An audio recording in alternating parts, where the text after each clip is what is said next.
கண்கள் தினம் ஒரு வெள்ளரிக்காய் சாப்பிட்டு வர கண் பார்வை குறைபாடு தவிர்க்கப்படும். உடல் சூட்டை குறைக்கும். கண் எரிச்சல் வெள்ளரிக்காயை சாப்பிட்டால் கண்களின் மீது வைத்தால் எரிச்சல் சரியாகும். வெள்ளரிக்காய் சாற்றை தயிருடன் கலந்து முகத்தில் தடவ முகம் பொலிவு பெறும். தண்ணீர் பாட்டிலில் வெள்ளரி குடித்தால் புத்துணர்ச்சி ஏற்படும். வெள்ளரிக்காயோட நன்மை என்னன்னு தெரியும் பார்க்குமா? வெயில் காலத்தில் வெள்ளரிக்காய் அதிகமாக சாப்பிடுங்க. வெள்ளரிக்காய் உடல் சூட்டை குறைக்க உதவுகிறது. நாள்தோறும் ஒரு வெள்ளரிக்காயை தொடர்ந்து சாப்பிட்டு வந்தால் கண் பார்வை குறைபாடு நீங்குமா? அதான் வெள்ளரிக்காய் சாற்று தயிருடன் கலந்து மூஞ்சில் பூசல முகம் பொலிவு பெறும். வெள்ளரிக்காய் சாறு தொடர்ந்து குடிச்சிக்கிட்டு இருந்தால் வயிற்றில் இருக்க குடற்புண்ணு, வயிற்றெரிச்சல் ஆகியவை குணமாகும்.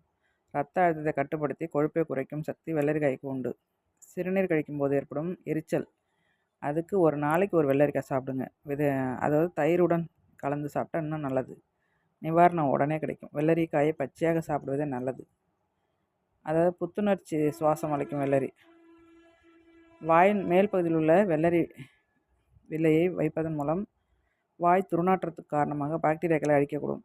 துர்நாற்றத்திற்கு காரணமான கூடுதல் வயிற்று வெப்பத்தை வெள்ளரி விடுவிக்கிறது. வாய்க்கு புத்துணர்வை தருகிறது. வெள்ளரி சாறு உடலுக்கு புத்துணர்வு அளிப்பதுடன் பாதிக்கப்பட்ட ஈறுகளையும் குணப்படுத்துகிறது.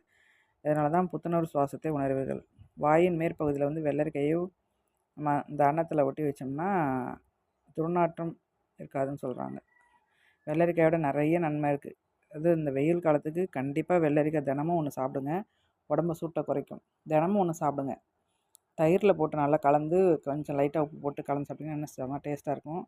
விடுறதுக்கு மனசு வராது. நீங்கள் மதிய சாப்பாட்டில் கூட நீங்கள் வெள்ளரியை நறுக்கி தயிரில் போட்டு உப்பு போட்டு கலந்து ஒரு வெஞ்சனமாக வச்சு சாப்பிட்டுக்கலாம். அவ்வளோ சூப்பரான ஒரு நல்ல பொருள், வெயிலுக்கு உகந்த பொருள். ஏன்னா வெளியில் யாரும் எண்ணெய் தேய்ச்சியில் கூட குளிக்க மாட்டீங்க. எண்ணெய் தேய்ச்சி குளிக்க மாட்டீங்க. வேறு ஏதாவது கூல்ட்ரிங்க்ஸ் ஐட்டம்லாம் சாப்பிடுங்க. அதெல்லாம் சாப்பிடாதீங்க. தயவுசெய்து கூல்ட்ரிங்க்ஸ்லாம் வாங்கி குடிச்சிடாதீங்க. அதெல்லாம் வேறு மாதிரி கெமிக்கல் போட்டு கலந்து இது பண்ணுறாங்க. நம்ம நாட்டு பொருள் இருக்குது. வெள்ளரிக்காய், இளநீ இதெல்லாம் சாப்பிடுங்க. உடம்பு சூட்டை குறைக்கும். இந்த வீடியோ பிடிச்சிருந்தா லைக் பண்ணி ஷேர் பண்ணுங்கள், சப்போர்ட் பண்ணுங்கள். இந்த சேனலை சப்போர்ட் பண்ணுங்கப்பா. நன்றி, வணக்கம்.